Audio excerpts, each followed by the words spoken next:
Hey team, me again. I'm playing another dice-based roguelite recently, and I like it a lot, and I think I'd like it if you like it a lot as well, so here's a review for it. The game in question is Slice and Dice. It's a dungeon-crawling, dice-building, strategic roguelike game. As far as understanding it goes, I think it's fairly simple if you have a look at the screen. You have a party of 5, each of them having a corresponding dice, which they roll each turn to choose their action. You get to choose the target of the action, but the dice roll determines what the action actually is. Each turn you get normally 2 rerolls, so you have your first roll and then 2 more, making 3 in total. And if you like the result you get, you can lock it in between rerolls. So the hope is over the 3 rolls you get what you want eventually. Similarly, the enemies also have a corresponding dice which they roll to, well, do their enemy things, I guess. That can be poisoning you, healing other allies, summoning, etc, etc. As far as the basic components go, you could probably understand the game already to a pretty high level. I think an interesting point to make here would be how, in games like this, the UI is actually the controls in a lot of ways. As far as these games go, you're mostly clicking the buttons on screen, and trying to understand the game is mostly shown through the UI and the information the game's giving you. I really like the UI in this game. It's done with a steadied and measured hand, and it doesn't go too far in any places. It's simple enough where you can understand it at a glance, and it's Spartan enough that over a longer time playing it, you get the information you need without ever getting overwhelmed. I feel like with card games like Slay the Spire, you don't get this breadth of information with such simple UI at any point in time. So you have to play a lot more to get into that real groove of like, each run feels like you're just inputting actions over and over again, rather than having to read what stuff does. And also I think is the nature of the dice, because a dice face is a lot more simple than a whole card. Most of your dice have pretty simple actions. For example, this one is deal 2 damage. Nothing more there, right? What this means is, the game is really simple to understand, it's very fast to pick up, and each turn is quite quick, being as fast as you can sort of cognate. In fact, I think the longest animation is the rerolling animation, which, I don't know, it's a dice game, you gotta have a rerolling animation, right? Not to say that the game is simple, or that it doesn't utilize its design space properly. The dice faces tend to do just about anything you can think of, really, but the main point is that they focus on shielding, mana gain, healing, and damage, and the visual elements which change that up are constant across all dice faces.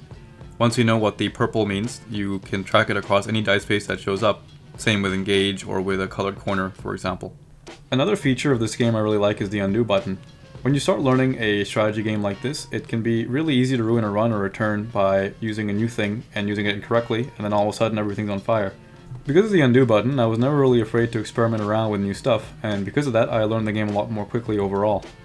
In addition to that, when you make a mistake, either because you don't exactly know what something does, or an enemy's ability triggers, or you just like literally drag the dice onto the wrong person, it's literally not a problem. You just press the undo button, it's all fine. You can go about your day as you were.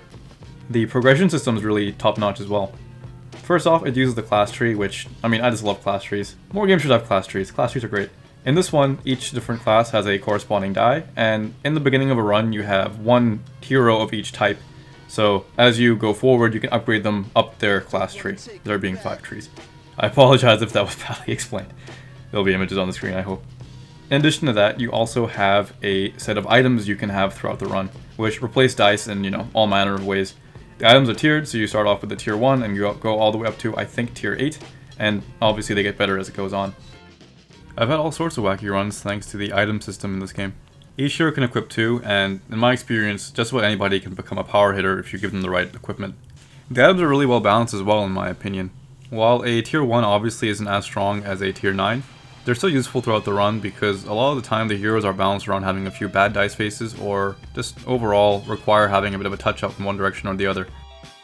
In addition to this, the classes have a lot of interplay between each other. A healer heals and a tank tanks obviously, but because you are dealing with a party of 5 which, rolls dice each turn, they're fairly consistent in their role, but if you don't get the right roll over and over again, and if a party member dies, all of a sudden you're up shit creek and you're going to die very quickly. So I've mentioned the basic bones of the game quite a few times now, but I think where the game really shines is in its encounter design. In some games it feels like if you're missing a certain card, or if you are building towards a certain strategy, you just kinda lose. An example of this, to mention Slay the Spire for the 17th time, is that if you play a dagger build as the rogue and you get the timekeeper, you're like really super duper fucked. There's a very few ways to actually get around that. Meanwhile, in this game it really does feel like your decision making is very important towards having a good run. Now, I feel like this game is a lot easier than some of the other ones I have mentioned so far as well, because it doesn't have as big an ascension system, instead favoring 4 difficulties and 6 modes. With the endless mode not really being my cup of tea, despite it, being endless. You like having endless modes in these games. I think it being balanced around having shorter runs being about half an hour each, is a pretty important factor in its enjoyability. As you go on, you sort of understand what the power curve of the game is like, and you know what to pick up to deal with certain enemies and certain encounters coming up, even though it isn't strictly necessary to beat those encounters. For example, you really don't want to be spellcasting against ghosts or against crystals, so you want to pick up a physical attacker, for example, even though you can get past those levels if you were to have good play. Now, what constitutes good play in a game like this? Well, the dice themselves are fairly consistent, right? They're basically like drawing from a deck of 6 cards, and you get to mulligan twice. Not a very great metaphor, but I think you can get where I'm coming at. Because of that, you're just basically choosing a hand of 5 cards over and over again from a much more consistent deck than in a game like Slay the Spire. Because of that, you tend to get what you want most turns, but all of a sudden, if you get into a situation where you need a very specific hand to live past the turn, it becomes an exercise in trying to re-roll over and over again until you get exactly what you want, or having a really bad turn instead. Now, you are going to have to do that at some point, because shooting yourself in the foot is an inevitability in a game like this. Overall, I think this game's great. Slice and Dice goes for 7 USD on the itch.io page. It's made by 2 people. The art is top notch. I really like the filter on this pixel stuff.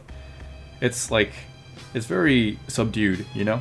It's exactly what you think a fantasy game like this should have, while having enough sort of nice little touches that it doesn't look gauche. And that's pretty important for an indie game in this day and age. A gauche looking indie game is an indie game you skip immediately in the Steam Discovery queue or what have you. There's plenty of replayability. I played for about, I think, 14-15 hours and enjoyed my entire time during. And the very tight strategic gameplay offers you a pretty quick learnable experience that will last you for a while, whilst not being too frustrating. Anyway, that's been the review. Thanks. I don't have Ritual. Man, that's really rough. All I'll have next turn is... Wait, Dodge doesn't even block that. Holy shit, I got BT the F out in this game. Man, oh man. I just need to live with Leader for like 2 turns, I guess, but... I guess one other thing I could do is Undying. Yeah, alright, that's gonna be my win condition, I guess, to continuously Undying myself. Man, that's dumb as, but I guess it works. Yep. Okay. Pretty cool, right? Wait, Big Hammer does 7. How much do you have left? No, but you have armor. Live. Carry our ideals on your shoulders, my friend.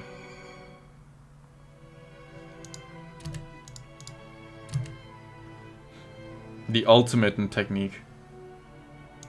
That's so dumb.